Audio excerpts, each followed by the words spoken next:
Welcome to Sunday Morning Breakfast with the Boys, a special edition of All Lacrosse Live. I'm Gary Groob in Toronto. With me, I have Shawn Slaght somewhere in Saskatchewan. Yeah, this week, Shawn. I'm in Saskatoon visiting my parents for the long weekends. Saskatoon, there we are, and Muffler Mike in Connecticut. How are you, Mike? I'm doing good, Gary. You're still in Connecticut, right? Yep. Okay. You guys move around so much, it's hard to keep a track on them. My GPS ankle bracelets aren't working so well. If you are Canadian, happy Victoria Day weekend. That is one of the reasons why we're on a little bit early today, because here in Canada, we got things to do, people to go see, places to go, and lacrosse to talk about, guys. Holy jumping, what a busy week. Everything is rolling now. We got the NLL finals all set up. We have the NCAA setting up for their semifinals coming up after today's games. We also have OJLL Junior A. We have OSL Senior B going on. MSL and WLA will be starting up this coming week. It's going to be a busy, busy summer. A few things to start off this show. First off, let's get out the network stuff out of the way. And remember that all the shows are streamed live across Facebook, Twitter, YouTube, and Twitch. And you can catch all the action on EOPsports.com. Remember to subscribe, follow, and like, and always share. You can enjoy all of our affiliates, including the Broad Street Bullies, Philly Press Box Radio, Edge of Philly Sports Live, Birds IQ, Patterson Ave and Fanatics, Talking Philly Sports with Matty B, Devereaux Sports, The Painted Lions, or Party on Broad. If you missed a show, no worries. You can catch all the podcasts on all major podcasting companies, which include Amazon, iTunes, Google Play, TuneIn, Stitcher, and Spotify. And you can catch it on the EOP YouTube page at EOP Sports. You can also catch our show at All Across All the Time YouTube page. Remember, you can stay up to date with all sports by visiting EOPsports.com with great articles from our huge staff of contributors. While you're there, also, please subscribe to our newsletter. If you're looking for a place to wet your whistle, Dolan's is your place to go. Music, great times, memorabilia giveaways, all kinds of fun and festivities. Great food there as well. 24 East Sellers Avenue in Ridley Park. If you want to check it out before heading there, go to dolansbar.com. But you want to have beers with the boys. Get your butt on over to 24 East Sellers Avenue for Dolan's. If you're looking for tickets for the hard game, sherrystickets.com is easy to use and has no hidden fees. The price you see is the price you pay. Pay less and play more with sherrystickets.com. Save even more by using the exclusive promo code EOP10. Don't pay hidden fees and save 10%. Why use any other ticket reseller and get those hard-to-come-by tickets to the big game? If you need more of a personal touch, you can give them a call, 610-494-5050, or visit their office at 1382 Normans Creek Road, Suite 1, Garnet Valley, Pennsylvania. Sherry'sTickets.com also has great theater and concert tickets that are hard to get your hands on.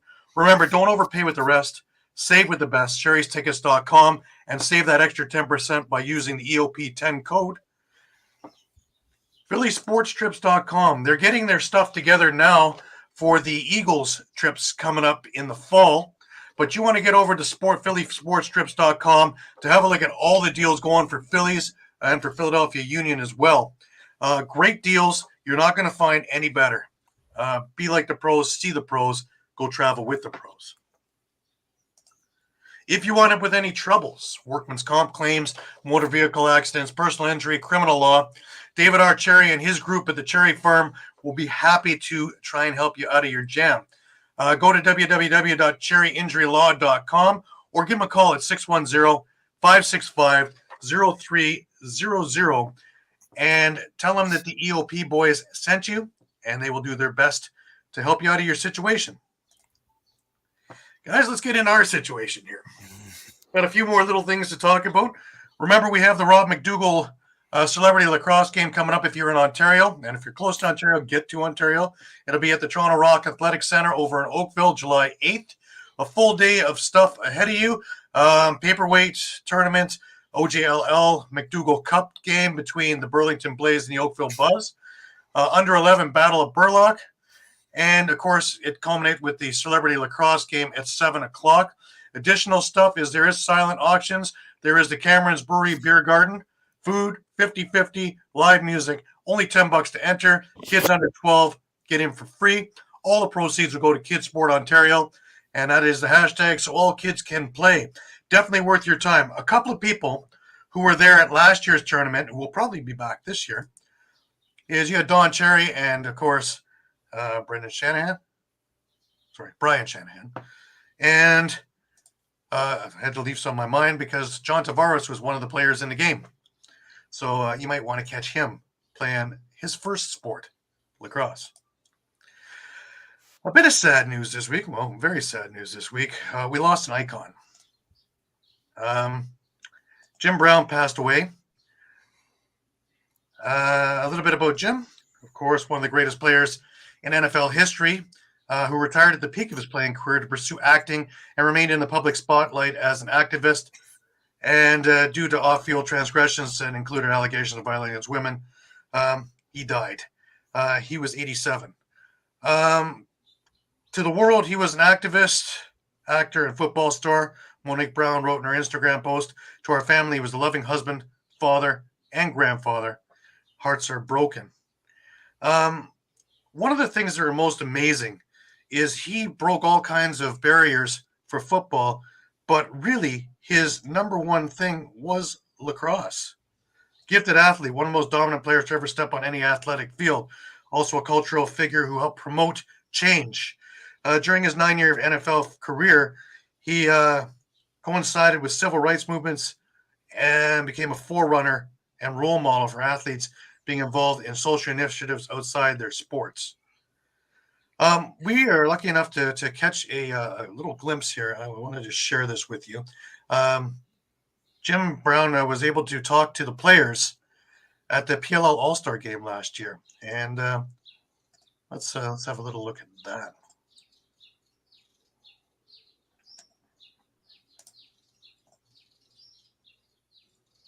Probably great whatever invented at my time. And I was happy to be one of the players who respected it and loved it. I understood that in order to be a great lacrosse player, you had to master the stick. Rambo protecting, spinning, back and forth. Rambo slips away, scores! In lacrosse, in order to be an MVP, you have to have a lot of things going for you. You have to be a great stick handler. Behind the back, and he scores! Everybody bites on the field's fake. Which means you can maneuver a ball in your stick maybe better than anyone that's playing the game. Schreiber scores! You have to have an overhead and underhand shot, sidearm shot. There's so many things that makes you an MVP, and you couldn't do it by just practicing with your coach and your team. You had to take the stick with you almost everywhere you go, and it becomes a part of your being.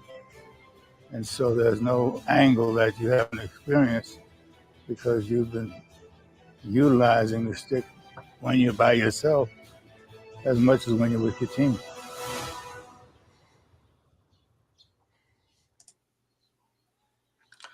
Pretty awesome stuff. I want to thank the PLL for putting that up on their Twitter, and I want to thank Sportsnet for putting that article up about Jim Brown. Just amazing. For him to go out on top is something that most guys don't do, and thank God that he was able to do that and leave such a big mark, an indelible mark, both in football and lacrosse. Definitely. I think there's good reason why the PLL has their MVP award named after him. Yeah, I think so. Absolutely. Yeah, just incredible. 87. So he had a good life. While we're on PLL, Lyle Thompson made some news. After much thought and consideration, I've decided to take a break from the PLL for the 2023 season.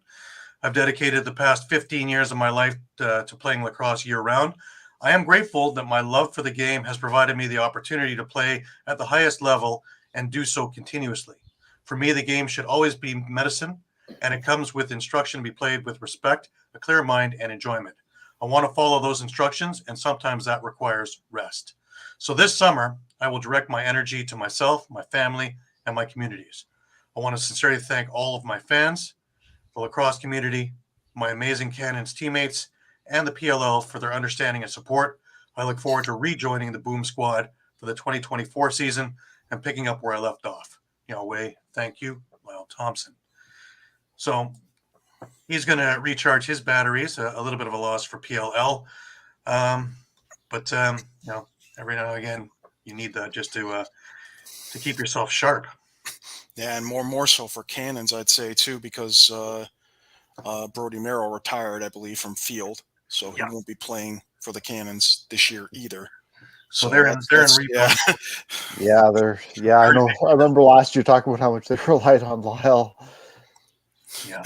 Hey, good Eduardo. morning, Eduardo. Welcome Morning, to our Eduardo. show. Thank you so much for being with us. I mean, the only, I guess, I don't want to say positive to take out of it, but about looking on the flip side, for the Cannons, certainly that gives some of their up and comers, a chance to kind of get a foothold with the team.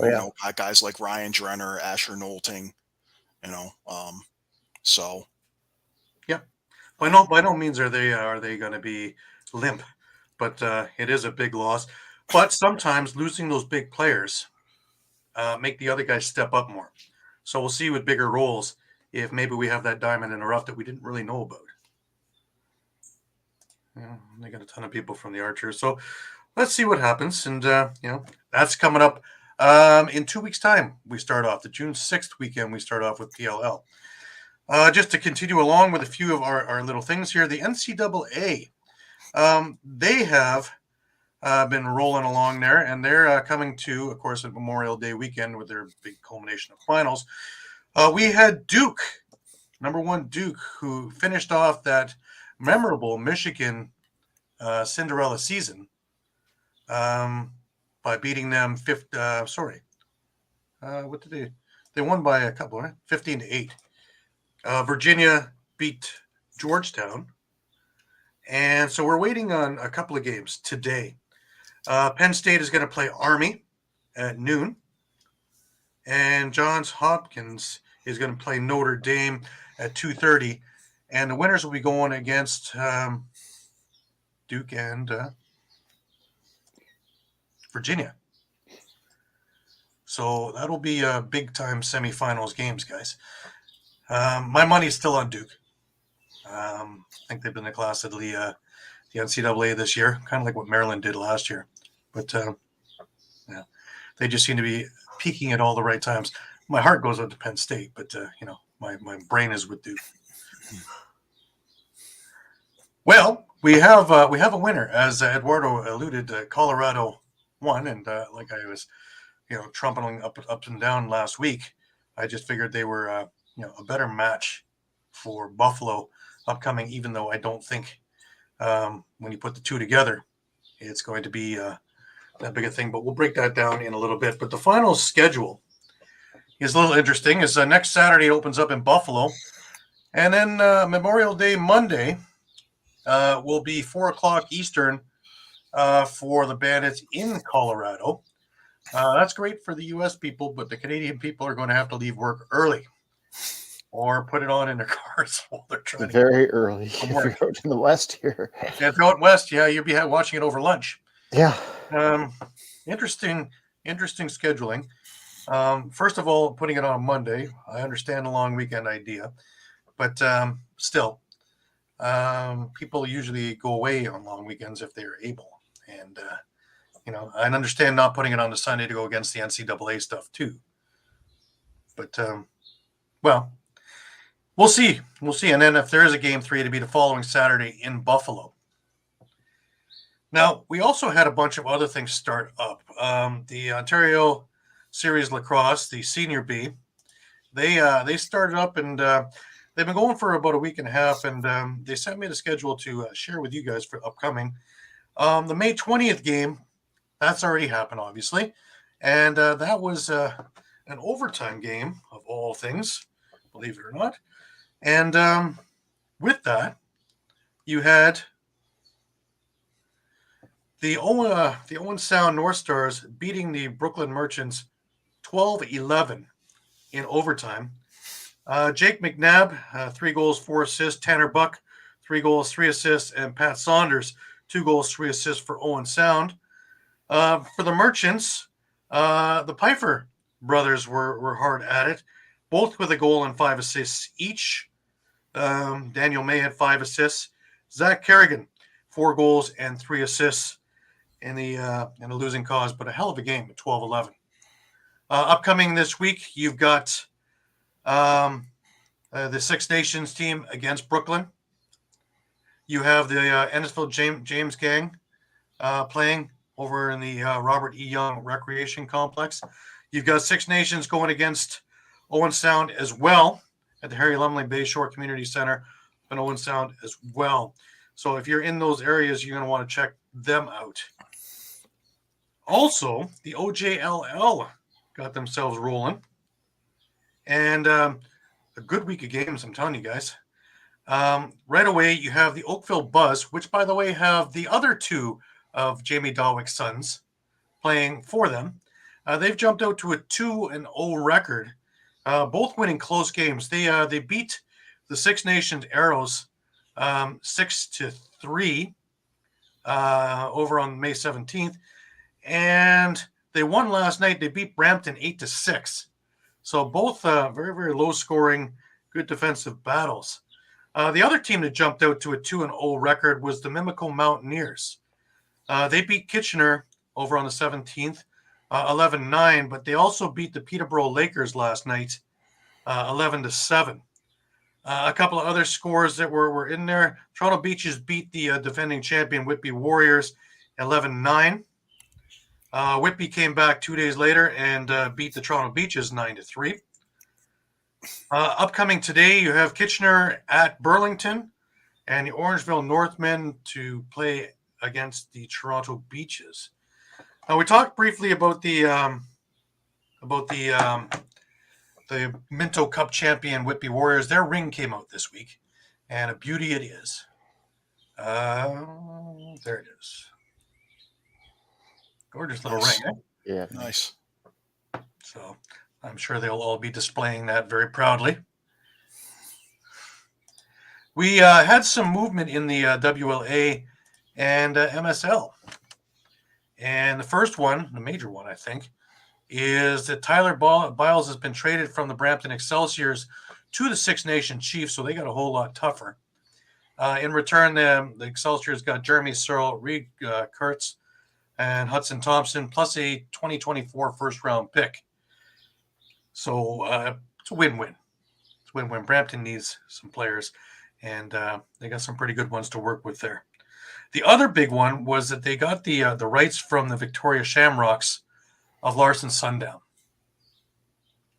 So, and of course, Shawn, after you put out that beautiful article when this happened, was just as soon as I said Larson Sundown's going to be a big part of Victoria, trade is away he went. Yeah. Off he comes back to Ontario. Now, here's an interesting one. The Coburg Kodiaks have filled out their bench because, as you know, they had a big upheaval last year because they didn't do as well as they thought they could have. And John Webb has moved some people in there. So joining defensive coordinator Mark Croak will be head coach Brandon Francis from Hawks-Sosney, who has represented the Iroquois Nationals at international championships twice, 2011 FIL World Indoor Lacrosse Championship and 2003 FIL Under-19 Men's World Lacrosse Championship. Francis' professional playing career spanned 6 NLL seasons, predominantly with the Buffalo Bandits. He was part of the 2008 NLL Championship Cup winning team and the 2012 CLA President's Cup Championship with the St. Regis Braves. From 2015 to 19, Francis coached the Hawks-Sosney Indians of the Ontario Junior B Lacrosse League. Francis brings about a level of competitiveness and credibility that our team will help us get to the next level, said John Webb. Now, if there is a bench clearing brawl, I don't give anybody on the other teams much hope. If anybody remembers Brandon Francis in the NLL, he is a bruiser. Kodiaks also added Daryl Gibson as the offensive coach. Gibson played 12 seasons in the NLL with 7 different teams, won 5 Man Cups, 2 NLL championships, and 1 Founders Cup. Currently the offensive coach of the NLL Albany Firewolves, where he has spent the past 3 seasons behind the bench. Webb said of Gibson, he brings over a decade of pro playing experience, has been coaching in the NLL for several seasons now. Both Gibby and Brandon will both be able to set expectations and show our younger players what it takes to be successful at the pro level. Interesting. It's a pretty eclectic group of stars and former stars to be coaches. One thing out of the WLA, Langley has taken Jake Boudreau. That's going to be a big help to the Thunder, which, God, they'd still have to be, in my eyes, one of the favorites of the WLA. 100%. Like, I like Especially- Victoria, but they didn't do much this offseason. Yeah, 100%. And Langley's made some good moves just to make themselves stronger. Just to add Kirk Milosky behind the bench, too. It's going to be big feather in their cap. Absolutely. Plus, I don't believe they lost anybody. No, so you still not have that I know of. Kobe and all the rest of the guys in there. So they should be a very, very strong team. And anchored by the goaltending of Frank Sciliano, yes? Yes. Yes. Now, Saskatchewan came out with a couple of fan awards. Clark Walters, Rookie of the Year, as voted by the Saskatchewan faithful. Marty Dinsdale is a fan favorite by the Saskatchewan fan vote. And, of course, Robert Church as the MVP. The one I got from Albany was, of course, the Workhorse Award to Ethan Walker, which makes sense. But I was just told by, was it Mike? He told me that Doug Jamieson won the MVP. Yeah, won the Alpha Award for MVP. So, Nice. And then I think one of the other winners was for leadership was Brett Manny. So makes perfect sense, doesn't it? All righty. We had a game last night, guys. we did. A fairly important game. Big one, yeah. Yeah. You know, being in the East, you know, everything revolves around, Toronto and Buffalo. But, there are other teams in the league, apparently. Yeah. Calgary and Colorado had their game 3 last night over in the sure Saddle. are. Yeah, And, I mean, this was the honestly, this was the series we expected Toronto and Buffalo to have. Yep. It really was. I can't get much more dead even than going into game 3 on alternating 1-goal victories. Mhm. So game 3 in Calgary, and Colorado was able to squeak away with a 9-7 win. These goaltenders were incredible, weren't they? Oh, Yeah. I mean, obviously, the last Colorado goal was an empty netter, but I think the real telling point here is both teams had a scoreless drought of over 26 minutes in this game. Yeah. Now we got a little highlight package first of Del Bianco, and just some of the crazy saves he made throughout this game. Williams shot 5-hole. Ooh, and Del Bianco recovers nicely. Bianco is starting to zone in. And they often say, Brad, defense wins championships, but those defense are always led by a top-tier goaltender. Inside, swim move, chin strap comes undone, still going, Williams, saved by Del Bianco. He'll give it off to Eli McLaughlin, go for a change. Eli driving, diving! Oh, and it didn't go in. Wardle steps in, hits Del Bianco right in the chest. Wardle backhander, kick save, and a Like, just incredible what this kid can do in the nets on such a consistent basis. And we'll see in the summertime that we'll be talking how he had 65 shots and 72 shots and, let in 5 goals or whatever in summer ball. And it never ends. He's just amazing. He was like that in junior. He carried that right up until the NLL and WLA. And he's continuing along, so it's by no means a fluke. This is the way he plays. He is an MVP through and through. Absolutely. I think he showed, obviously he didn't get the result he wanted, but I think when you look at this series, he certainly showed why he's a candidate for not only goaltender of the year, but MVP. Absolutely. Oh yeah, And 100%. deservedly so. But not to be outdone, I have a little video package. Again, thank you to the NLL for these clips. And here is one of Dylan Ward last night. It inside shot. Great save, Dylan Ward. King, nice job by Eli McLaughlin on defense. Taylor drive, backhand flip. Great save, Dylan Ward denying Cook on the dive. And the Mammoth goaltender Dylan Ward was working. Colorado was skipping the ball back and forth. Had some good action on top of the crease. Had some good action from behind the net. But each time Dylan Ward was challenged, he was up to the task. Offensive players in the league last few seasons. King down the pipe. Shot. What a save by Dylan Ward. King tried to go up over the top. Far side Josh Courier.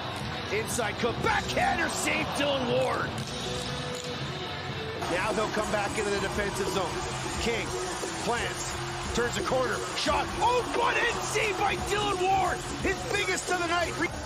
Dylan Ward coming up here. Yeah. It just, it was almost a duel between the two of them. Del Bianco goes this way, and Ward goes, yeah, watch me. Yeah, watch me. Exactly. And it just went back and forth. Plenty of opportunities for both teams, but stoned on both ends by both goalies. Simple. That's the bottom line, bare bones of it. A couple of really cool goals. I'm always talking about Zed Williams, and what a shot he's got, and always it seems to be at the perfect opportunities. Well, I got a clip of two of his goals, and here they are. Williams around the top, gets his hands free and scores! Cornwall took one hand off the stick for a brief moment. Skips it to Ryan Lee, now Zed Williams late in the 30. Zed, long outside shot, and he scores! Oh my goodness, Zed from... And that was at the end of the shot clock, and kind of a prayer, but what a shot. And it took everybody off guard, including Del Bianco, and in it went. But that first goal, while on the move, and literally, as Teddy Jenner said, Cornwall took his hand off his stick for a second. And in that second, what a laser that just come out of that stick and found the bottom corner. Just amazing. And so consistent. Bit of a deceptive shot too, which is a great. Like he almost looked like he was going to go far side, running that way, and went opposite way, short side and in. Like this is an excellent shot. Now we're got to talk about this with the goalie on the bench. It's 6-on-5. There's 20 seconds left in the game. It's a 1-goal game. Calgary has to double team the Colorado player who's got the ball, get it back, and get an opportunity. Well, we got all of that and then more. William stripped, loose ball, Cook to Pace, save Dylan Ward, and then all alone, Connor Robinson, empty net, and Colorado has a 2-goal lead late. What a save! Are you kidding me? That was incredible. Yeah, I mean, if you're Calgary, you couldn't have drawn that up any better. Yeah, you really couldn't. I mean, you did. That's what you were trying to do, and Ward. That was all Dylan Ward. Yeah. Now I sat and I watched the entire game. In fact, I rewatched the entire game because there were things that I wanted to look for in it. And I'm seeing on the pages that the refs did this and the refs did that, and I just don't see it. The penalties were even, with the exception of that penalty at the very end on Calgary for really, it was deserved. It really, what are you going to do? You get the penalty for doing, due to crime, due to time, right? Mike, you're my stats guy here. On Calgary, Tyler Pace, any points? None. Dan Taylor? None. Josh Courier? None. Could be the reason why you lost, huh? Could be, and for me, it's not for. It's certainly not for lack of opportunities. Obviously, you just played the clip of Pace at the end, getting stoned on the doorstep. Mm-hmm. In the previous clip, you had King with, probably his best opportunity other than the goal he scored. You know, just clipping Ward's shoulder pad or the butt end of his stick. So one of the two, and then somewhere in between there, Dan Taylor had a prime opportunity as well, coming around the corner. So I mean, it's not like they didn't have their chances to tie up that game. Now, So my point in this is, yes, were there things that were not called? Yes, on both sides. And Teddy Jenner made mention of it that they were allowing them to play in this game. They weren't going to be the determining factors by whistling everything down. And they let them play. Was it lopsided? Hell no. Were there things that could have been called? Sure, always can be. But I guarantee you, if everything was called, we'd be sitting here talking today how there was no flow to the game, and the damn refs would, they want to be in the center of attention, and so they can't win. If your team would have won, you would have talked about how great the reffing was, and I'd have listened to Colorado tell me that the refs really had a bad part of this game. It's a natural thing. Both teams play great. Take Both Mike's teams deserve it. I just want to take Mike's comments a step further too. If you talk to those roughneck players and ask them about the refs, they're probably going to tell you that there's calls they didn't agree with, but they're not going to say those refs cost us the game. Not to a man will they say the refs cost us the game. Yes, they had their opportunities. It wasn't the refs, and it wasn't a blowout. You're talking about a 1-goal game with 20 seconds left, and you had the opportunity to tie the game up, and that was Dylan Ward. Yeah, three. I mean, honestly, 3 good opportunities: the King, the Taylor, and the Pace at the end. And how tough are the refs, man? Look at Hiltz. He took a shot in the mouth, never missed a shift. He took a stick in the mouth, never missed a shift. There was a shift. Only 5 for 2 for crying out loud. He's been throwing around like a rag doll, and he never missed a shift. Poor guy, I'm telling you. I think back to a couple of years ago. I think it was Chris Williams who happened to be standing by the net in a deflection, caught him in the midsection, and down he went. But sometimes, positioning is not what it appears to be. But to be in the right position sometimes, oh God. But yeah, Hiltz was a trooper in this game. He's probably eating soup today, but having trouble doing that. But soup through a straw. Yeah, I don't think he's going to be doing any of the OJLL games today. He's going to be sitting with his feet up and an ice pack on his jaw. But yeah, no, it's such the go-to thing that the refs did this and it's not, guys. Have there been some questionable things going on during the year? Yes. Is the NL working with them? Yes. Is it getting better? Yes. Are they perfect? Hell no. I'm not. I make a gazillion mistakes doing this. Imagine if it was, on the main stage there. I wouldn't want that kind of thing. But, these guys do a hell of a job on split-second things that go on. The greatest analogy I ever heard, Gary, was so if the refs need to be perfect, why didn't your team win 14-0? Why wasn't your team perfect? It's a good analogy, really. Yep. I just get tired of it, and if we take a look at, and if Buffalo wins this, they were meant to win. Buffalo has been the class of this playoff. Right now, the goal differential is 49-21 in 3 games. 49-21. They're plus 28 right now. They're rolling. And did they beat slouches? No, Rochester had one of the best offenses in the league and a great goaltender. Toronto had the number 1 offense in the league and the stingiest defense in the league. And Nick Rose had the best goals against in the league at 9.5 something or whatever. So did they beat a team that shouldn't have been in the playoffs? No. And they beat them in each game. It was 20-8 against Rochester.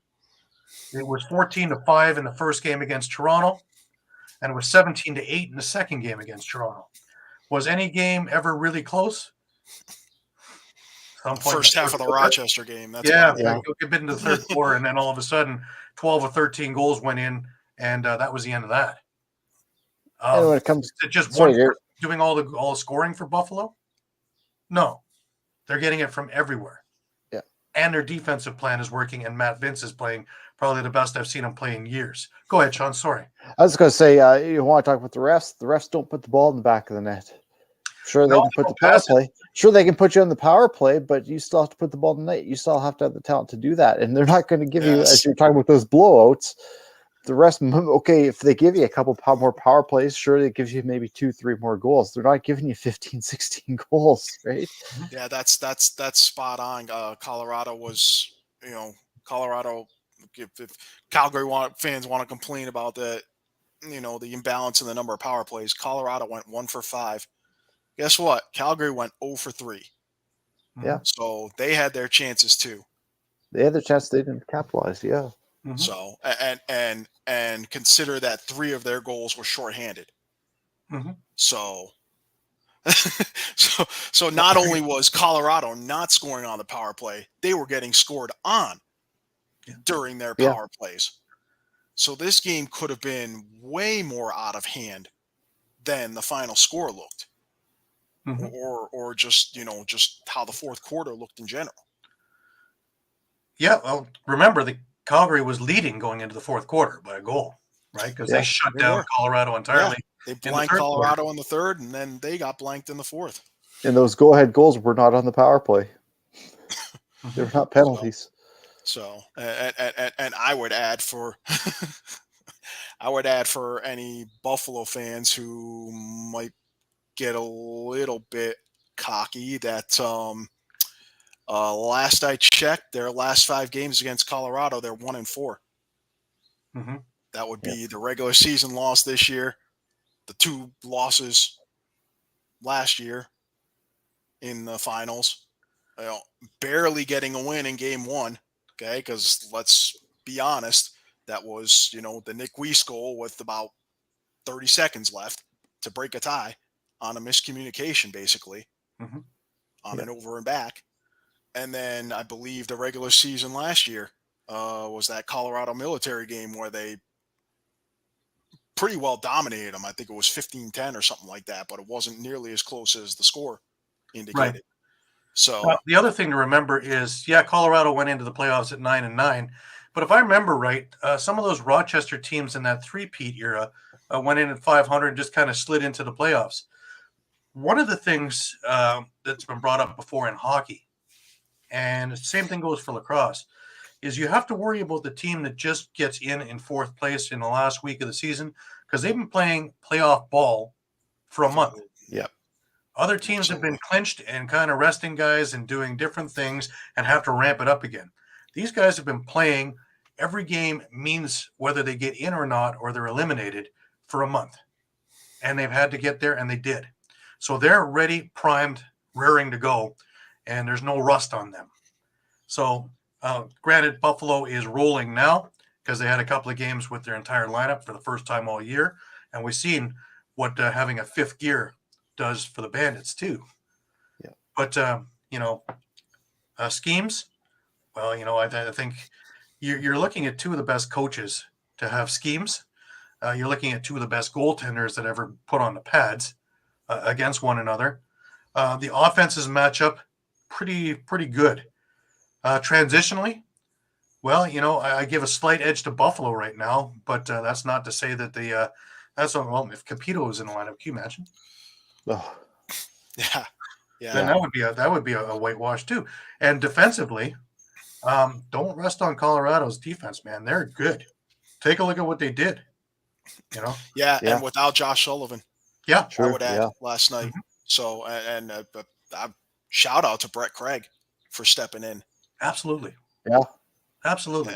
And performing admirably on the defense. And he's a guy who's he's been with the team the whole year and has not seen very much playing time. Right. And came in and didn't miss a beat. Now, granted, Buffalo's defense has been probably the most underrated all year. And you saw what they did to Toronto. They absolutely shut down everyone. Everyone. Occasionally something got through, and that was from a distance. Nobody came in. Nobody came inside on nets. So I feel like that'll be a different story with Colorado when you have guys like McLaughlin and Lee and Williams and Wardle who Robinson. will Yeah. who will crash the inside. So Oh, I think we're in for a hell of a series. Yeah. So And I'm Oh, looking yeah. forward to being in the press box for game 1 and game 3 if necessary. I was gonna say that's probably one of the caveats I have in this series a little bit. And you're mentioning the playoff ball is because it could probably go work two ways. Actually, really, is the fact that Buffalo's been sitting, rested, getting healthy, where Colorado just got through a very grueling 3-game series against Calgary. That could play a factor. Yeah. Yeah. But the one thing that is they have a week, right? Yeah. It's not like they have a game on Tuesday that they have to play. They got a week to rest up. And anybody who was out has a chance to get back in. They didn't suffer really big injuries in this one, luckily. And it looks like we're going to get the best of both teams for the opening drop next Saturday at 7 Eastern. So to put on your seatbelts, guys. It's going to be a big ride. I don't think this is over in 2. I think this is in 3. But I still lean to Buffalo. But after watching last night, I lean a little less to Buffalo. That's just my take on it. I wouldn't be surprised if Colorado went into Buffalo and stole a game. That wouldn't surprise me at all. Would be surprising. It all depends how Buffalo's ready for that game and how they start. Buffalo has been, predominantly during the year they were slow starters, but in the playoffs they've been fast starters, scoring in the first minute, generally inside the first 30 seconds. If they can do that and put Colorado on their heels a little bit, maybe they get a chance to get rolling and get a bit more space. If Colorado gets that first goal and they tighten up a little bit, then we got a different ballgame. yeah. And we've talked about when we're breaking down positions. I mean, Matt Vince has to be Matt Vince. Because we're seeing what Dylan Ward can do. He's a big game goaltender. He's going to stop everything that comes in his way. You need to be have to have Matt Vince going save for save with Ward. He's awful agile, for a big guy. Yeah. Unbelievable how agile that Dylan Ward becomes. Because even on that last goal, oh gosh, I'll be at game 1 and 3 if there is a game 3, but I'll definitely be at game 1, Eduardo. In Colorado, I don't think I can swing it for a flight. No, even out west here, it's a bit too far. So I'll be in my living room for that game. Eduardo's trying to go though. He's recovered, I guess. Thank goodness. But this should be a very interesting series. And on paper, again, everything matches up really, really nicely. So I think that we're in line to have yet another great final series. But again, I'd personally, just being greedy, I'd like to have it go 3 games. Just because. Yeah. Yeah, I agree. And again, just want more lacrosse. So don't forget your PBR, guys, up in Canada. Because my goodness, my goodness, that Monday afternoon. Well, I was just going to say, I was going to ask to put that graphic back up so that we could note for anyone watching that at least games 1 and 2 are going to be on linear ESPN network. So if you don't have ESPN Plus in the States, you'll at least be able to catch game 1 and game 2 conventionally. So hopefully ESPN let's hope ESPN changes their mind if there's a game 3 and gets it on nationally. And here in Canada, it's on TSN, the main network. Luckily, and everybody will be able to catch it. Let's hope that all the establishments put it on as well, since it'll be very well-meaning games. And hey, there you go.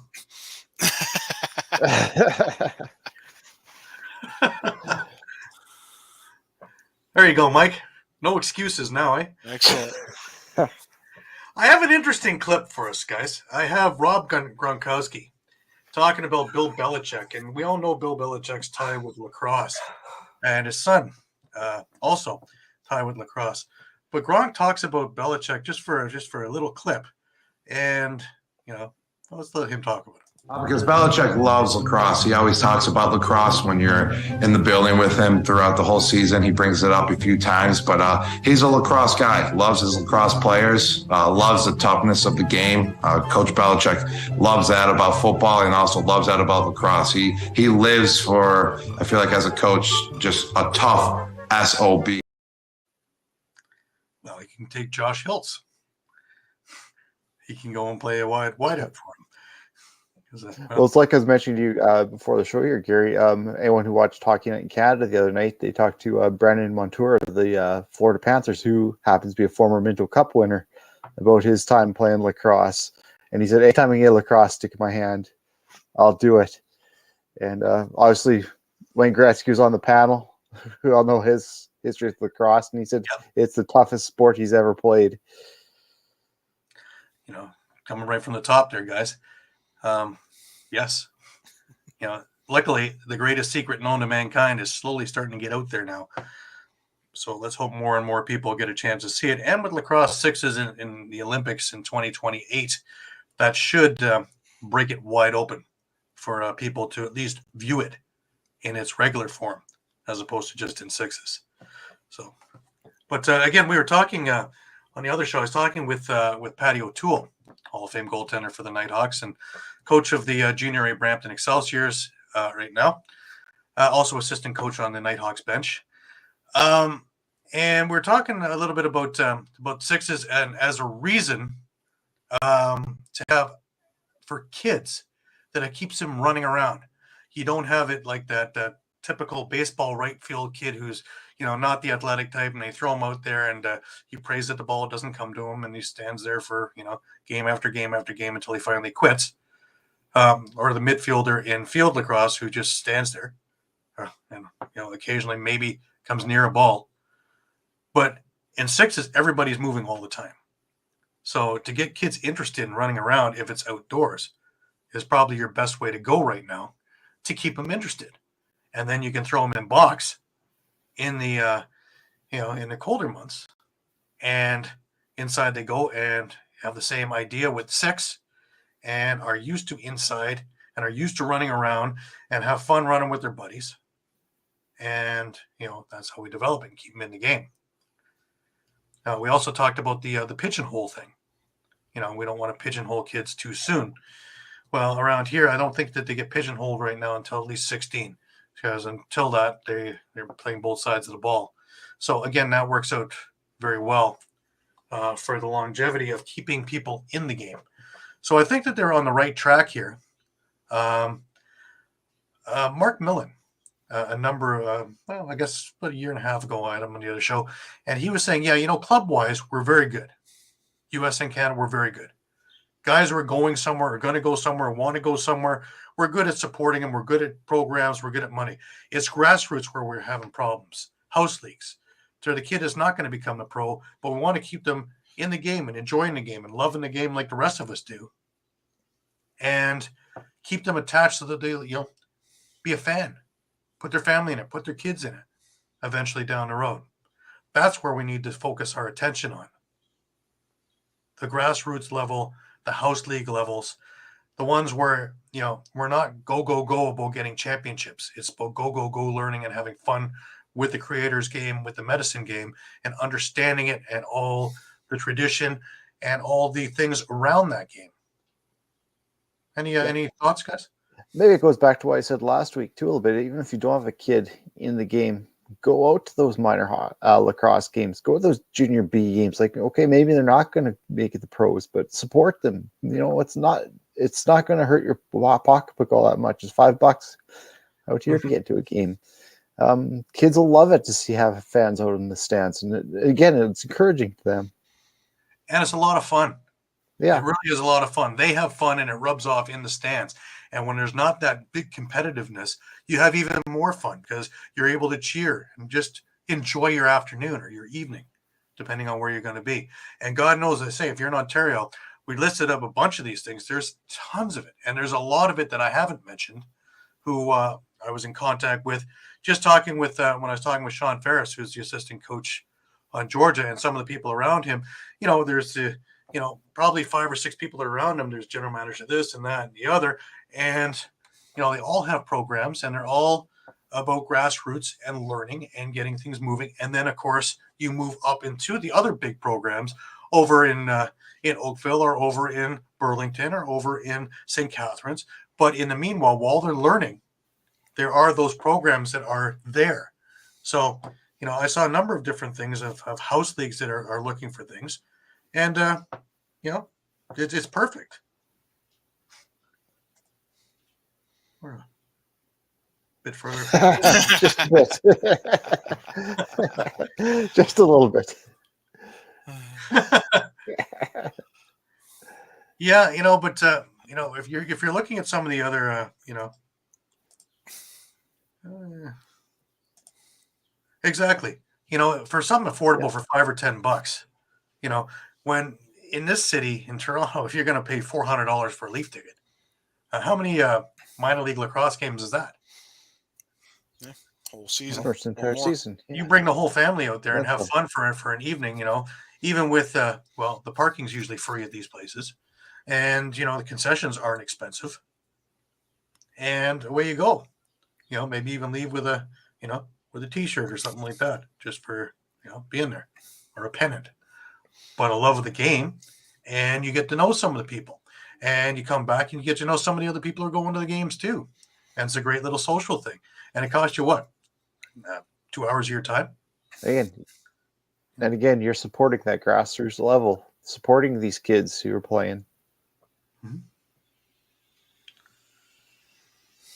Yeah, well, we're trying to avoid the heckling and the blasting when they're kids, Yeah. But you get the idea. But just well, that's even worse. We don't want to have it. Then we might have to worry about the biasness. Can you imagine? Here's a Pee-wee game that's we worry about it being shady a little bit. They paid off the refs. The Pee-wee game. No scripts here.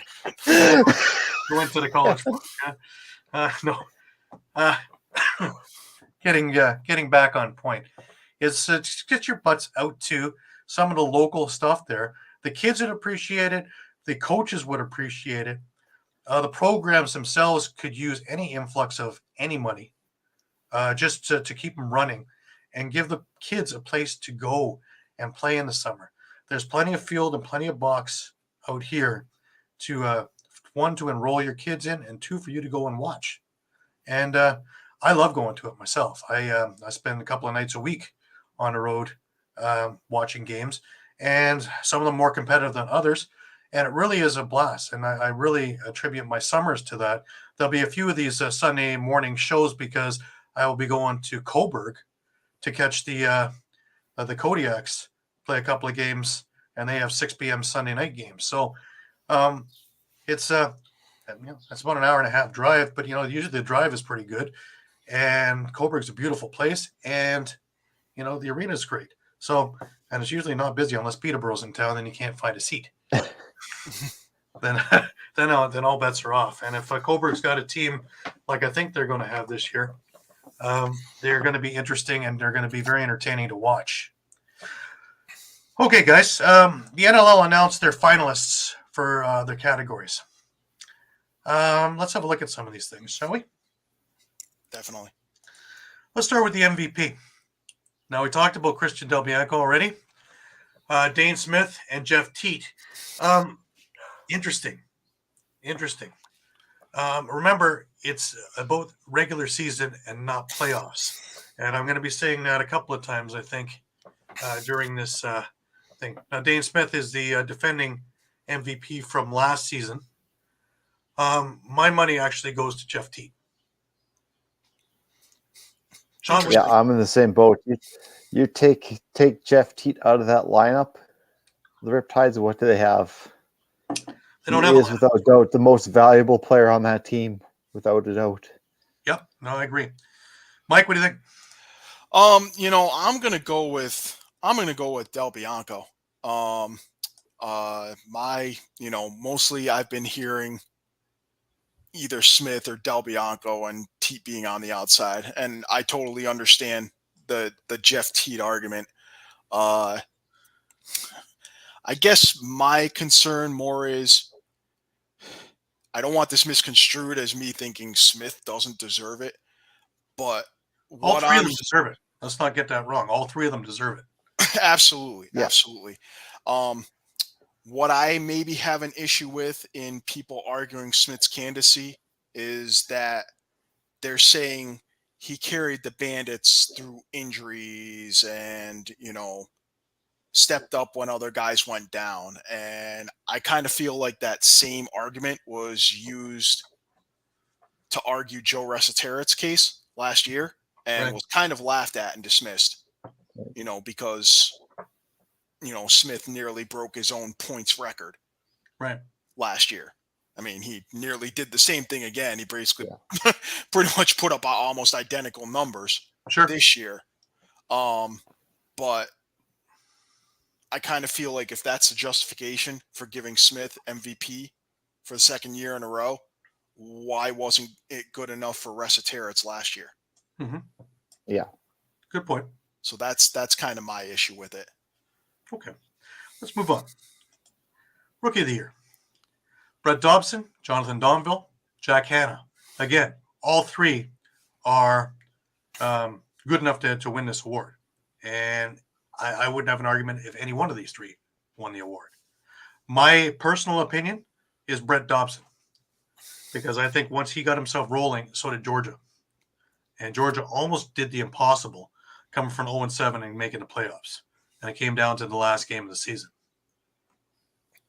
Yeah, I mean, I have to agree with that. I think I was on the Donville train pretty much up until maybe the last month of the season, and it's kind of switched over to Dobson, just based on, I mean, what we've seen. No teams ever come from 0-7 to make the playoffs, and it went down to week 22 for Georgia. Yeah, where they could have done and that. So. he was the heart and soul as a rookie on getting that team upright. Shawn, what do you think? Yeah, I think I'm on board with you guys. I was really leaning towards Donville as well, but he did kind of taper off near the end of the season. When Brett Dobson was really given a chance, he showed up, and Jack Hanna is definitely deserving.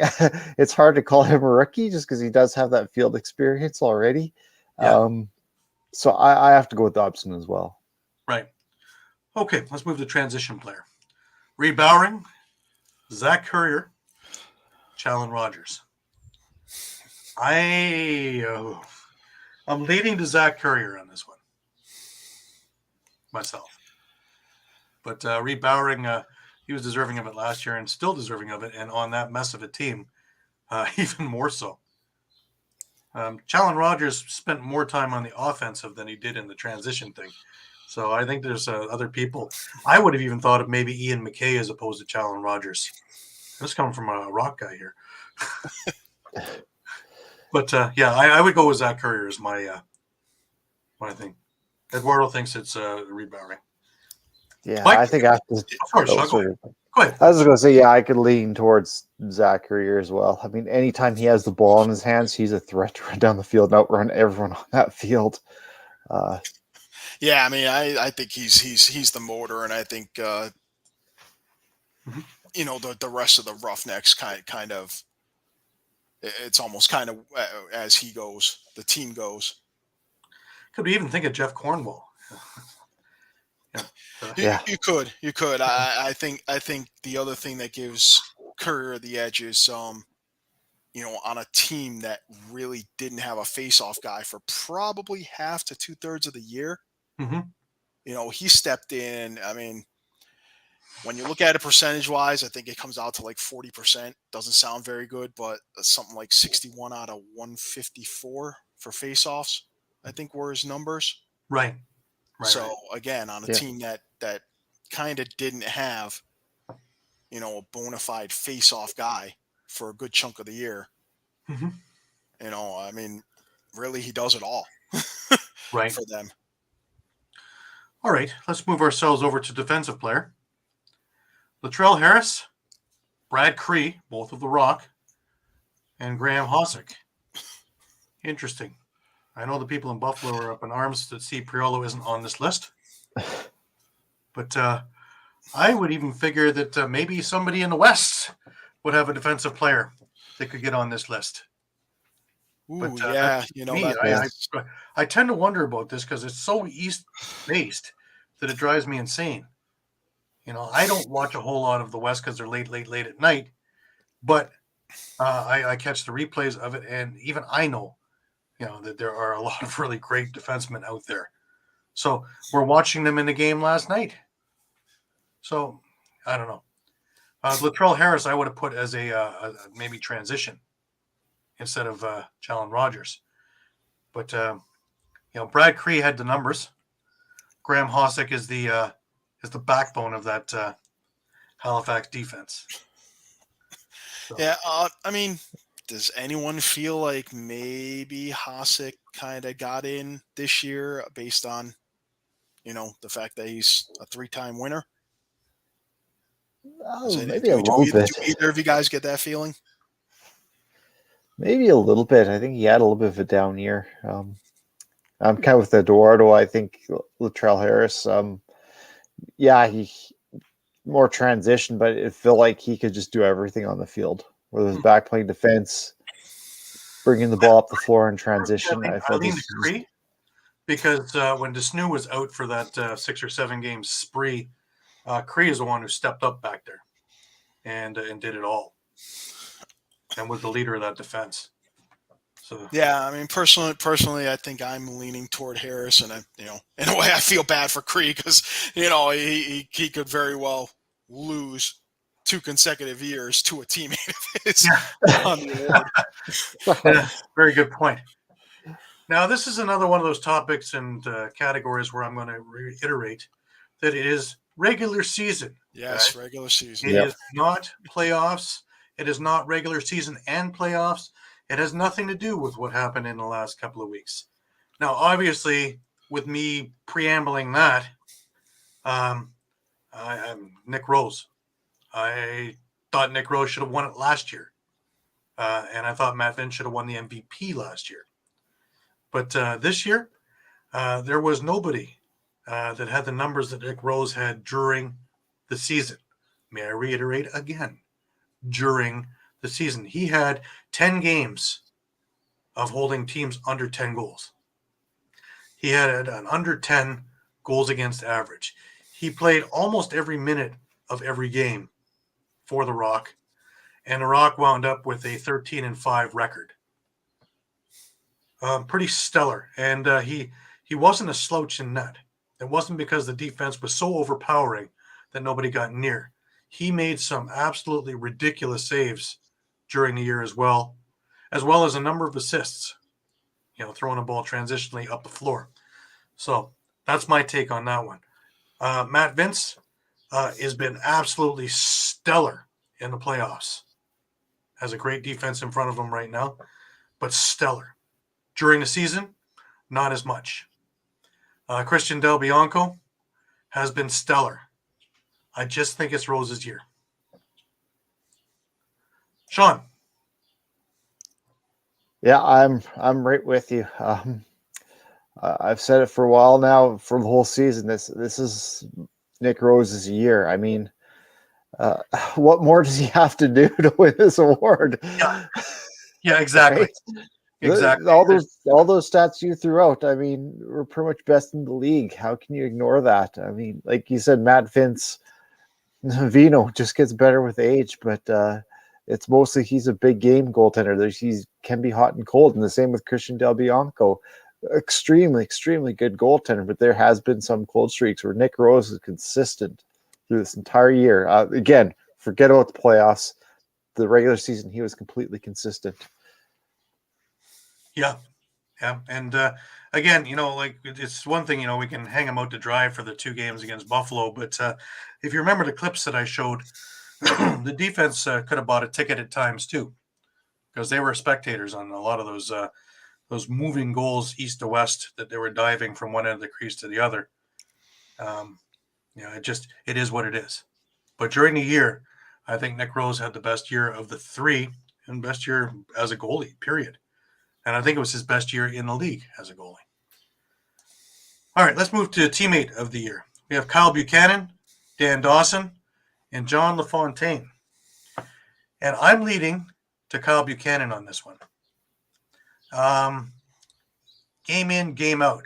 He does whatever it takes for his players. If he needs to drop him, he's not the biggest guy in the world. If he needs to drop him, he will.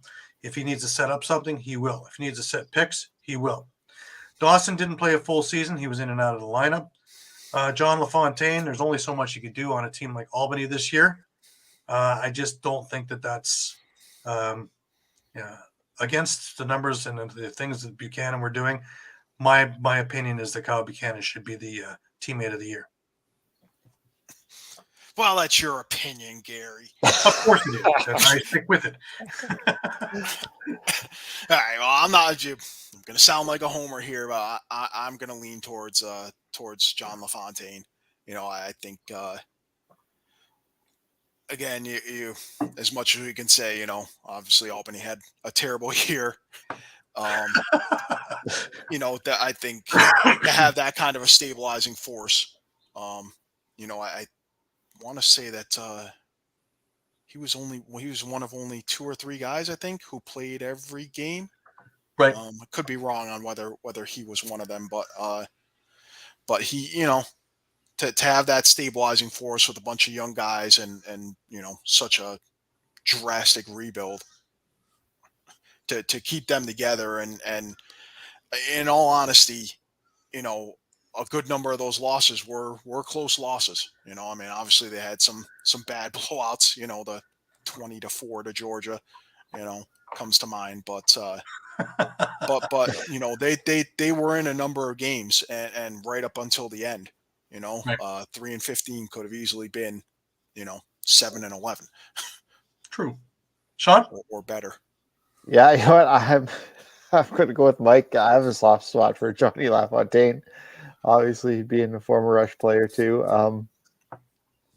Because exactly, his leadership is second to none. I think on that floor. I agree with Dan Dawson. He didn't put in a full year, so it's really tough on that one. Kyle Buchanan, there's a ton of leaders on that floor with the band. It's he was kind of the glue that kind of kept things together, especially during a difficult year with Albany. Right. Okay. So we now have sportsmanship of the year.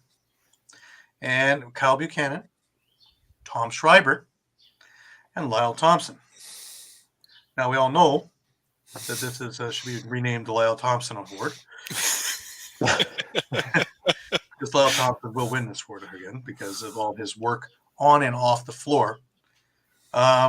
Also, does he take a penalty? Did he have a penalty this year? I can look that up. It's not something that would stand out to me in the stats. It just my vote's for Lyle, even though he's going on sabbatical for the summer. Shawn, what do you think? I have a hard time arguing against Lyle. How can you? Honestly, I don't know what else to say. Like, he's just a great ambassador for the game. Like you said, he doesn't take any penalties at all. Everyone to a man probably in that league, competitor or teammate, will tell you how great of a guy he is. Mm-hmm. Let alone how much time does he spend trying to educate? Yeah. And trying to make inroads between Indigenous and non-Indigenous and showing the game and being a role model and spokesman for the game. So there's so much more than meets the eye to what he does. Is Tom Schreiber an excellent recipient of sportsmanship? Yes, so is Kyle Buchanan. Both are spectacular players. Both are role models. But I just think that Lyle has that factor, factor. He's a special guy, and I mean that in the greatest terms. Like what he does is absolutely amazing. Like I'd probably go with Tom Schreiber if he wasn't against Lyle Thompson. Right. Sure. But Mike, for everything he does, yeah. Yeah, I mean, I'm probably leaning towards Lyle Thompson, but I don't think I'm going to be upset if Schreiber wins or anything like that, or screaming robbery. So Right. You watch sometime down the road, the coaches thing is the Les Bartley Award, and somewhere down the road after he's retired, this will become the Lyle Thompson Sportsmanship Award. I have no doubt in my mind that's what's going to happen. You heard it here, folks. All right, let's go to coaches. This one's a difficult one. Mike Hazen in Rochester, Tracy Kelusky over in Panther City, and Kurt Milosky in Calgary. Any one of these guys, I would back to the hilt for winning this award. Hazen, with the way Rochester turned everything around, being worst to first for the longest point. Now, granted, it didn't finish off like it started, but Tracy Kelusky, just for the way Panther City made it all the way to third in the West. But my vote is for Kurt Milosky. I think that all of us wrote Calgary off as soon as Dixon left. And he held that together, had great schemes, and put a team that just barely lost going to the finals. But the entire year, Calgary was a force. And with that one deal to bring in the second courier, they became almost unstoppable in the West. Shawn, what do you think? Well, I do agree with you about Kurt Milosky. I think I do have to go with Mike Hazen. While there were pieces that Milosky still had to work with, did we even think before the season that Rochester had any shot or any hope whatsoever? Right. And they did taper off near the end, but he brought this from a really, really bad situation in Rochester and made them a winner. And I think you can't overlook that. Okay. Mike, what do you think? Oh boy, I think I got to agree with you, Gary. I think I got to go with Kurt Milosky. I think when you look at you mentioned the Josh Courier trade, it's almost it's almost a distant memory to think that that they started out the season with Brett Hickey on the right side, and it just didn't work out, and ended up having to trade him away, and he needed more stability on that right hand side, and was able to find someone to kind of help gel. Absolutely. Absolutely. Okay, let's go to the GMs. Yeah, Jamie Dalwick in Toronto, Dan Carey in Rochester, and Mike Board in Calgary. And my view on this one is Dan Carey. He picked up Connor Fields. He picked up Riley Hutchcraft for stability in goal just in case. He already had pieces in play, and he solidified that team again from going worst to first for the longest point until the league caught up with it. But he's still got a young team, and with a couple of moves here and there, plus his first round pick from last year is still in school, I think that they look really, really strong coming into next season. Mike, why don't we go with you first? I won't argue with Dan Carey. I think when you look at the season, we've mentioned it before. You've got to also take into consideration no Corey Highfield the entire season, no Thomas Whitty for half the season, no Dan Coates for a third of the season, among other players who were injured. And they still made the playoffs, despite the late season slide. Yeah. So, that's another thing. So the future is bright. That the depth is one thing that they're looking for, because once they started having injuries, they got very thin. So that's something that Dan Carey will have to look at this upcoming draft, is depth in these positions, transition especially, and defense. Shawn, what do you think? I think I go with Dan Carey, but I definitely want to give honorable mentions to Mike Board, because we're talking about that move for the other courier and identifying that Hickey had to move. That's on the GM. That's not on the coach to make those moves. So that's where why I would maybe lean towards maybe Mike Board a little bit towards a GM over the year versus Klosky as coach of the year. It's not the coach that makes those moves. That's the GM who makes those moves and puts together that roster. Right. Yeah, yeah. I was gonna say that's a good point. Because the last couple of years, I know Shawn this year and myself last year, in our Outlook articles for Calgary, made note, and I don't want to say we criticized, but we kind of made it a point to point out that a lot of the personnel moves that they made were very minimalistic and not necessarily going after the biggest name on the market or trying to make some sort of a splash. And Right. here we are talking about last year, they went from 3-6 and we thought they weren't going to make the playoffs to, West, the playoffs in the West. And then this year, thinking, okay, after Dixon leaves, they're going to be, Done. at the bottom of the division. And there they were, just mere minutes from making the NLL finals themselves. Right. But then I was going to say that's maybe the argument you can make against Boer is the fact that he couldn't get those big names re-signed. He had to kind of start over. So that's maybe where you kind of go on the negative side on him a little bit. Maybe why I'm leaning a little bit more towards Carey as the GM of the year is the fact that the board couldn't lock up those guys. Right. But he made do with what he had and was able to move around those pieces to put a winner on the floor.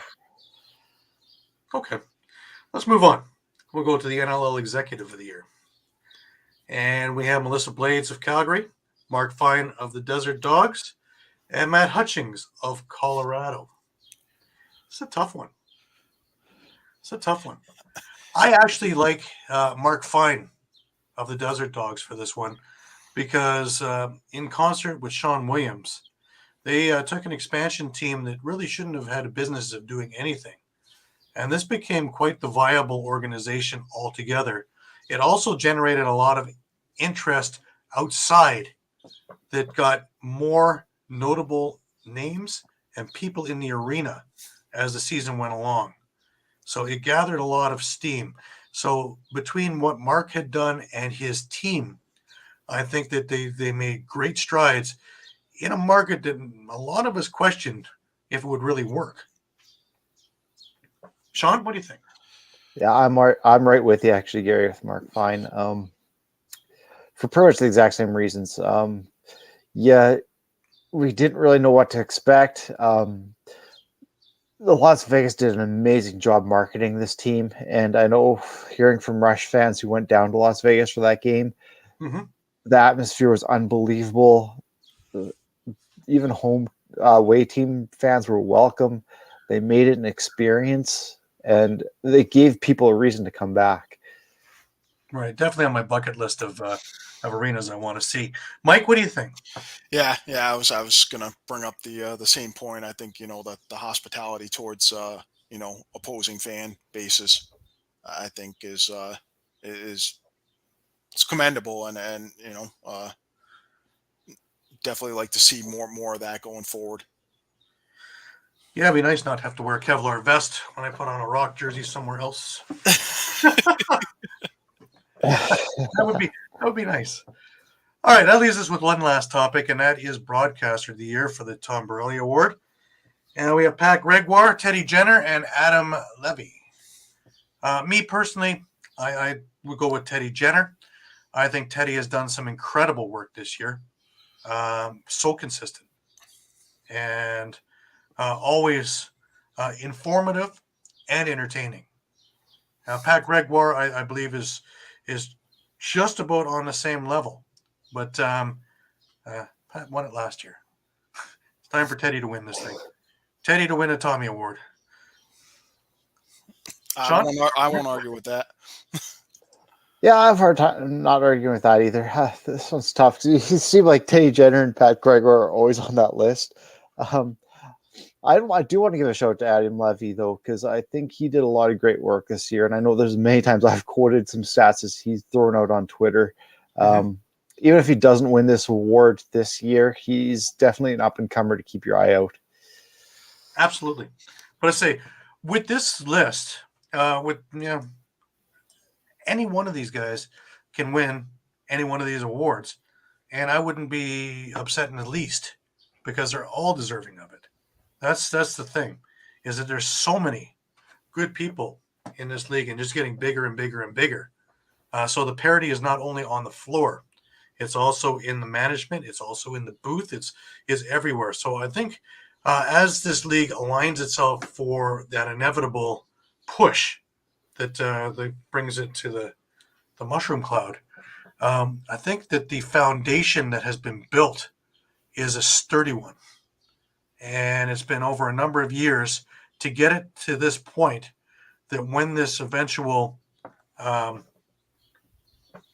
upbringing of more and more, and we started going the way the NHL did, I think that it's not going to rock anything out of place, and it's going to grow the way it should. And behind the scenes, though Brett Frude wasn't first and foremost in a lot of things, kind of like when Sakavit started, more learning the teams, the players, the people, the game. And even though he was from a lacrosse background, it's to get a whole jaunt on this, and then to bring in the extra marketing that he is, the reason why he's there. That's when it's going to, get off of ground zero or ground two or wherever we are now, just off the ground floor, and really move itself upward. So I think that's sooner rather than later, but it's still a year or two away before we start seeing that kind of movement. The crescendo, yeah, that's the word I'm looking for. Yeah. So, that's just my 2 cents on it. But what do you guys think? Shawn, we'll start with you. Yeah, I think the future looks bright. You can only go up from here. Just going through the awards, we see this kind of talent that's in this league, both, as you said, on the floor, off the floor, in the booths.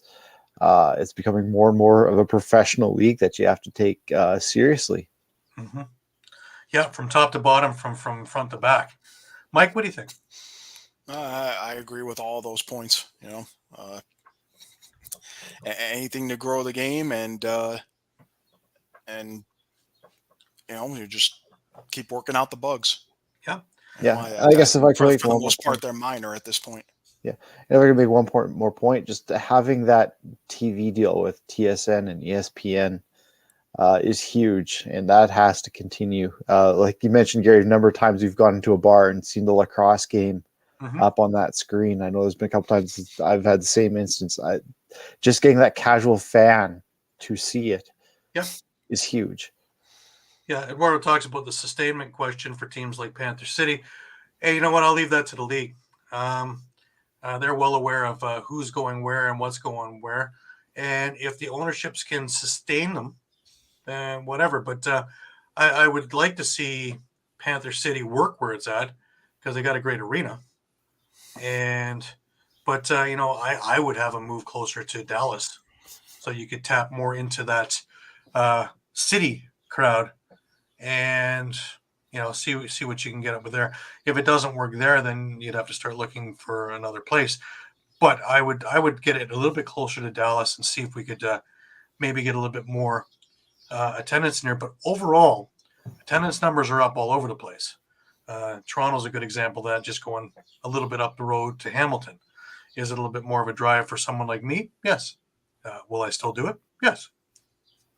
So to go from Fort Worth to closer to Dallas would be the same idea. Maybe a little bit more, maybe a little bit less, depending. But a little bit closer to a big city, which has much more diverse kind of crowd, and then market the daylights out of it. Even if I had to take a hit for, a couple of games on whatever, free this, free that, whatever. Just get the butts in the seats. Once the people are there, they'll stay. I've watched it in many different locations. Albany's another one that, we have to start, scratching our head at it. But logistically, talking with people inside there, it's logistics. Because one of the things that they sell, most teams, is the post game, right? Meeting up with the players and meeting up with the cheerleaders after the fact. Well, in Albany, first of all, the hotels aren't close. They're over by the airport. So when the games are over, they're being bused to the airport. So unless you want to, have a post-game party in the bar there. Doesn't make a lot of sense. So they might want to, look at a few other things. And not everybody is available for pregame, where you'll get the players in early and, they'll do some stuff with whoever's there. But, when you're selling the whole package, which is the game and the post for atmosphere, and you can't produce the team for the post, that becomes a problem. So that's something else for them to think about as well on how to solve that particular problem, which really I hadn't thought of until I talked to somebody on the inside, and they had mentioned that logistical gaffe to it. There's something like that I was just going to mention, Gary. I know the Rush did it kind of pre-pandemic. I think they're starting to get back to it too. And I'm not sure if other teams did too, is having autograph sessions after the game. Have players come down on the floor. If kids can run around on the field, get their favorite player's autograph. Yeah, the Nighthawks did that during some of the solution, leaner years too. Some of the leaner years after the championships, when everybody was departing, before they rebuilt to the Halifax team that it is now, they had the tables set up every single game. I know Saskatchewan did the same thing. Had the tables set up after the game, and just come on down, with your arm bracelet, and if you wanted to go there, and that way they can just keep control of it a little bit, and away they went, and it works. It works. Toronto has a few things like that. They also have the post game, which is a couple of blocks away, not quite at the airport, but in the middle of winter, a couple of blocks is a cool endeavor. So, to walk it. So it's just another thing to think. But I think that would be the couple of ones of sustainability that would concern me of all the teams in the league. The others seem to have it pretty well back. Vancouver seems to have gotten a handle on getting mainland people in there, and even probably working out a deal with the with Victoria and things like that. Some of the other places that had notoriously not done so well. Rochester has gotten their fan base back now that they're an interesting team to watch. So that's working their way. Places like Halifax, which are selling out now, which is incredible. Saskatchewan, once you put that team back together again, that's viable for a playoff, I guarantee that the SaskTel Center becomes just as loud as it used to be. So, George is the story of the year for me. I mean, they were getting nobody out. Now they're starting to actually get fans out there and going again, which is great to see. Well, kudos to the Arladas to weather it out and to know that eventually they could get people in that arena, because it used to be come as your favorite empty seat night, and it was only staff and their families allowed in the games. It seemed, if you first 1,000 people got a bobblehead, you were able to get 5 of them. That's frightening. But now, you're talking about 7,000 or 8,000 in a game, and they all know how to do the chants and all know how to do everything, so they're savvy to the game as well. So that's exceptional. But that's also having the wherewithal, one, about the game, and two, to have the you need to have the money that you can suffer through while you're building it. Now, granted, Albany's got Oliver Marty as an owner, and I'm pretty sure if anybody can suffer through a couple of lean years is Oliver Marty. But it's to make sure that after those couple of lean years that it starts crescendoing upward. Yeah. Again, just my take. No, that's was always kind of my fear when we heard Sakevich talking about expansion. I know we were all favoring expansion, but then at that point, at least, we were looking at like the Georges and the Vancouvers and saying, how can we expand when we've got these teams that are just struggling to even put butts in the seats? And right. So I think that's where they kind of maybe need to focus now is, okay, we've expanded quite a bit now. Maybe we need to just focus on having strong teams in place. Sure. But that's where Brett Fruit came in, and that was his first thing. On my first interview with him when we were still at the draft, he was more interested in shoring up the franchises he's got. Expansion will come, but it won't be coming very soon because there's things to do with the ones here, which is different from years past where it was just guys who wanted a team you get a team, well, a year or two in there, and all of a sudden they're looking to move it or sell it, which didn't look good on the league as a stable league when they couldn't keep their franchises. And when you went down, because they were at 13 or 14 before, and went all the way down to 9, and then of those 9, 7 of them were viable and 2 of them were shaky. And that's where Sakavich came in, solidified, moved things around, and started building. So Eduardo's on step 43 while we're talking about step 3. We're trying to get the team there so that they have some merch to sell. Because if you don't have a team, you have no merch either. But down the road, that should be something to look at. But the teams have to be more of a part of that. They have to be more aware, because I can get a bunch of stuff on the Toronto Rock website that I can't get on Fanatics on the Toronto Rock thing. So they need to be more in concert.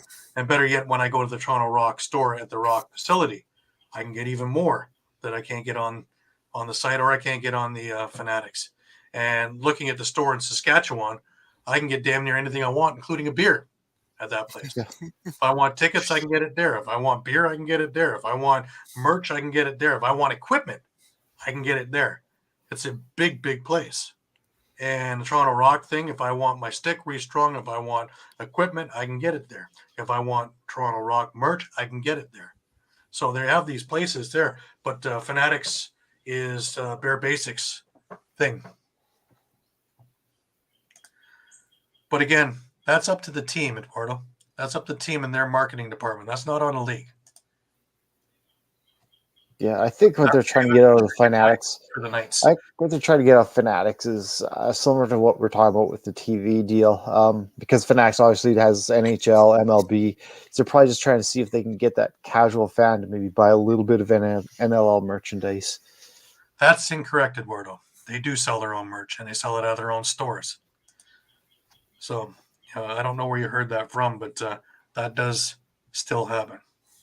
Yeah, because you can order stuff online. You can order stuff their online. store. So. Yeah.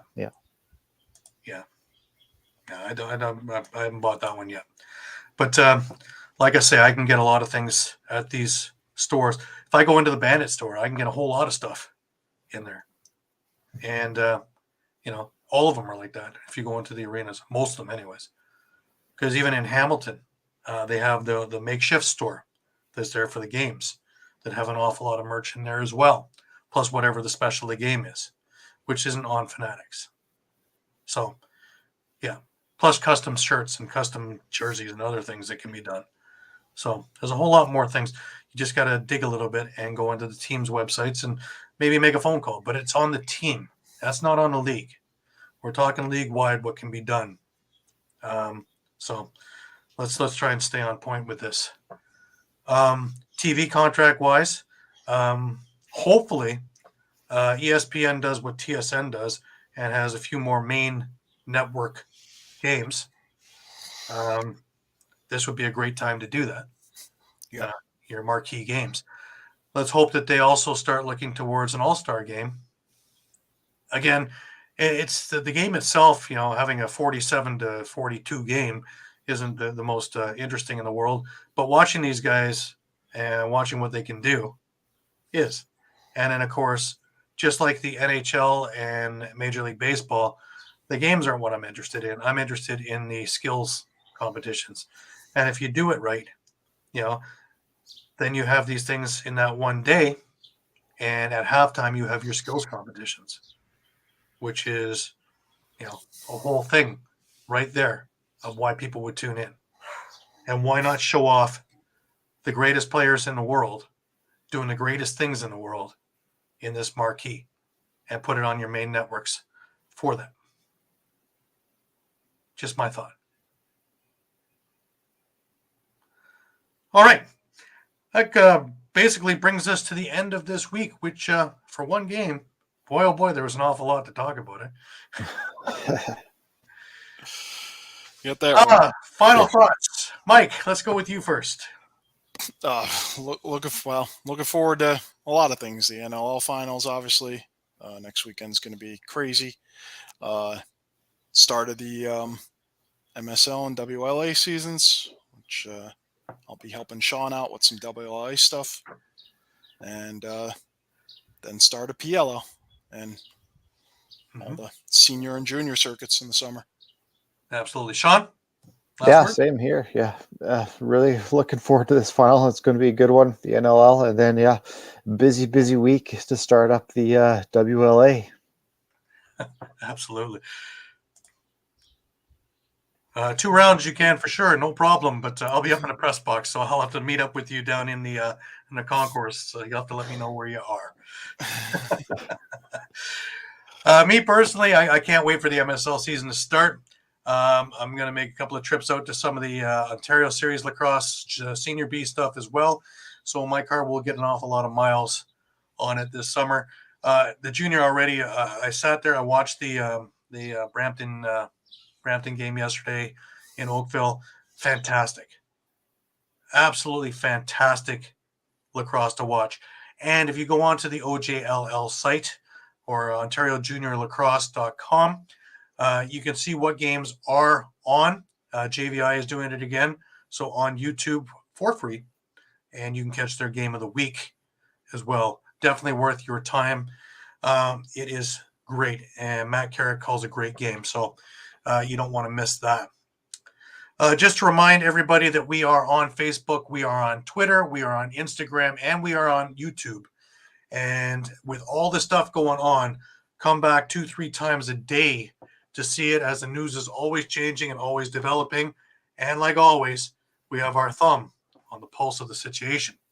So please, we look forward to having you week after week with the show. Next week we are back, unless with Memorial Day weekend somebody has some plans. We'll be back at 9:00 p.m. next Sunday night. Remember to check in with us too to see when we are, where we are. We should be fairly consistent though throughout the summer and summer ball. 9 p.m. Eastern every Sunday night. And again, we will have everything covered from junior to senior to MSL to WLA to eventually the Man Cup, and stick with us also for the NLL finals, because I don't think you want to miss a second of that. It's going to be a barn burner. Absolutely fantastic series of 2 very, very deserving teams to win. For Shawn Slaght, who's over in Saskatoon today, for Muffler Mike Kostyuk, who is over in Connecticut, I'm Gary Groob in Toronto, and I want to thank you again for following us week after week after week.